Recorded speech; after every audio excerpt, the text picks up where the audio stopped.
estamos deixando de cuidar, assim, da base, vamos dizer. A gente viu esse espetáculo grotesco que foi a defesa dos bolsonaristas lá no Supremo Tribunal Federal, que é uma coisa que você imagina ali, também é uma necessidade de se reformar, no mínimo, o ensino do direito do Brasil, né? Engraçado, Kiko. Eu tive umas tretas em grupos de WhatsApp, né? Que tinha gente dizendo que o Alexandre de Moraes não podia ter feito aquilo, não devia ter espinafrado aquele advogado. Pois é, né? Eu vejo Mas defendendo os caras, meu. Mas veja só, aqueles advogados foram lá com o propósito de fazer aquilo que se chama de contempt of court, que é o desprezo e o ataque à corte. Eles escaparam de ser presos, só não deviam ser presos até alguns deles ali.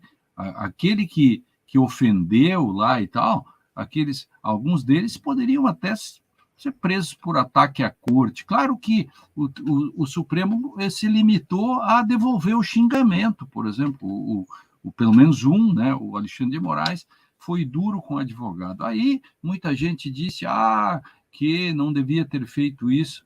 Mas aquele advogado foi lá para isso, ele não foi para defender seu cliente, né? Ele foi lá para tentar provocar o tumulto, uma nulidade, algo desse tipo. Isso é evidente. Por quê? Porque eles esqueceram dos seus clientes. Um deles parece que até é indiciado, ou réu, dos atos do dia 8, que é um ex-desembargador. Sebastião Coelho, sim. Sebastião, exato. Então, o que aconteceu lá, a gente tem que refletir, não como muitos estão dizendo, colocando as culpas no Supremo. Quer dizer, o Supremo tem culpa agora de que os caras fizeram 8 de janeiro, os caras fizeram cocô dentro do Supremo, os caras quebraram, usaram bombas, fizeram tudo, queriam dar um golpe de Estado e vão lá e xingam o Supremo Tribunal e quer que o Supremo Tribunal seja o culpado dessa história. Isso é uma coisa que cá para nós eu não admito.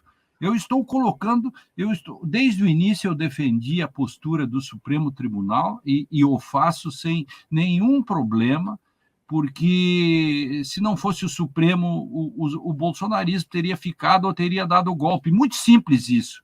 Eu tenho isso muito claro. Isto não se está discutindo um furto ao supermercado.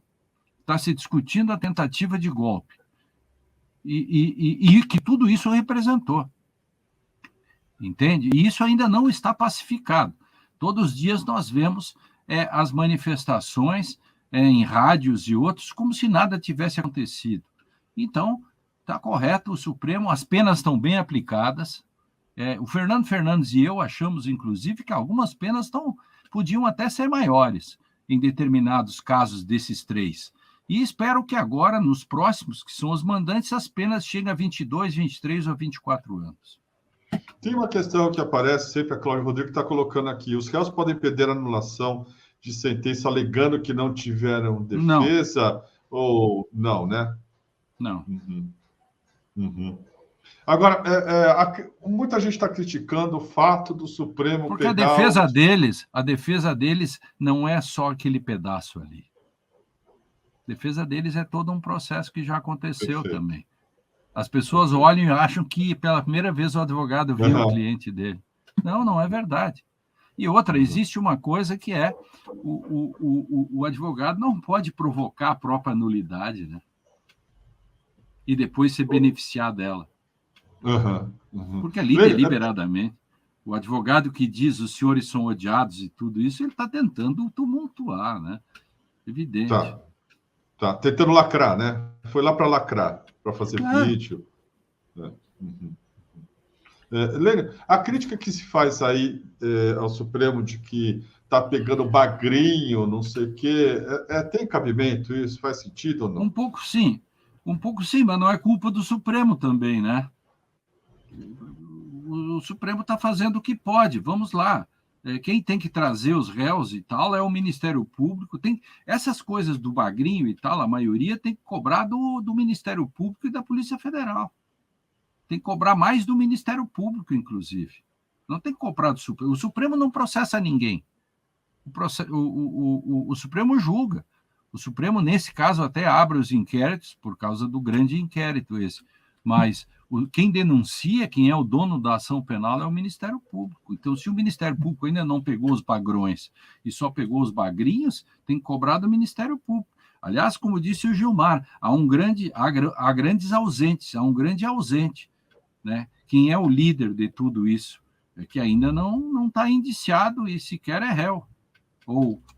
Agora saiu hoje, não sei se você já devem ter, outras coisas do celular do Anderson Torres. O cara era ministro da Justiça e tinha coisa sobre enforcamento, tinha coisa sobre golpe, e tinha... Cara, esse era o ministro da Justiça do governo Bolsonaro. Bolsonaro não sabia nada disso. Ora, isso era o ministro da Justiça de um país de 210 milhões de habitantes.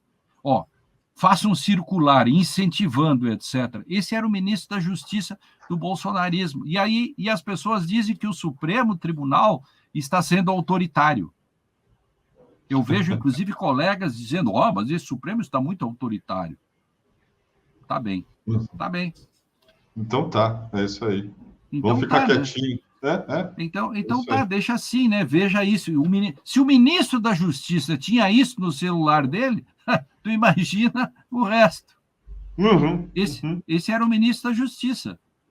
Meu Deus do céu, isso aqui desculpe os sirilanqueses, ou o pessoal do Togo, ou o pessoal do El Salvador, eu faço algumas comparações do tipo, isto aqui não é o Sri Lanka, é o Brasil, uma das maiores economias do mundo, 210 milhões de habitantes. Isso aqui não é qualquer coisa. Não estou dizendo que Sri Lanka seja, mas é pequeno, é diferente. Não tem importância no contexto do mundo. O Brasil, sim.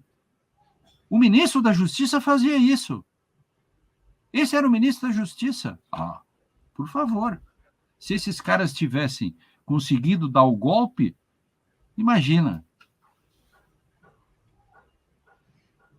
Imagina mais 4 anos disso. Aqui é uma foto de um cara falso, aqui, uma forca, e está escrito a rampa. Os corruptos comunistas que fraudaram as eleições subiram nessa rampa em Brasília, construída pelo povo brasileiro. Isso está no celular do Anderson Torres. Isso. É realmente impressionante. Coisa de delinquente mesmo. Eu quero meu voto impresso. Essa turma é barra pesada e acho que o Supremo está abrindo ali pelo menos uma discussão para um julgamento maior. Você falou do Gilmar, o Gilmar fala, falta alguém. Ele está se referindo ao Bolsonaro, claro. Evidente. O Ministério Público, eu não queria falar do Aras aqui, mas é inevitável falar do Aras, não precisa fulanizar. Mas está faltando, esse é o ponto nessa equação. Isso tem que ser dito, porque depende de quem faz, que o Ministério Público é o dono da ação penal. Nenhum processo acontece no Brasil sem o Ministério Público. E, nesse caso, se Bolsonaro e outros ainda não são réus... Você tem feito muitos alertas aqui. Muitos. Todos os dias, praticamente, em todos os veículos, eu tenho alertado para, antes mesmo do 8 de janeiro, falando ainda do anterior, eu tenho alertado sobre os problemas da resposta institucional que deve ser feita, né? E alguém perguntou assim, o Anderson Torres está preso ainda, sim, tá? Ele não está solto. Ou eu estou equivocado? Não, eu acho que ele já está em domiciliar. Eu acho que ele está em domiciliar, Lênio. Alguém pode checar isso? Não sei. Eu vou checar agora, mas eu tenho quase certeza que ele está em domiciliar. Peraí. Com isso aí, ele devia voltar à prisão. Pois é. Ele foi solto em maio, depois de 4 meses. Pois é. Aqui já. Aí talvez entre uma delação premiada desse cara, Lênio? Seria a saída, né? Eu acho que tem muita gente aí